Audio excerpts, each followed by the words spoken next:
When it's time to replace your wiper blades, an authorized dealer can provide you with the right set for your vehicle, and you can install them yourself in just a few minutes. To remove a windshield wiper blade, first raise it off the glass by lifting the wiper arm to the full up position. Next, flip up the locking tab to disengage it and tilt the lower end of the blade away from the arm. Use one finger to push the release tab toward the wiper arm and keep it steady while using the other hand to push the blade away from the J-hook and toward the windshield. With the locking tab open, position the replacement wiper blade under the J-hook and insert the bracket into the hook through the opening under the tab.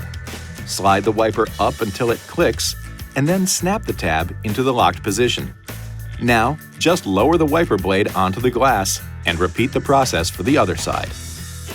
This video is not intended to take the place of your owner's manual. For complete details and other important safety information, please see your owner's information.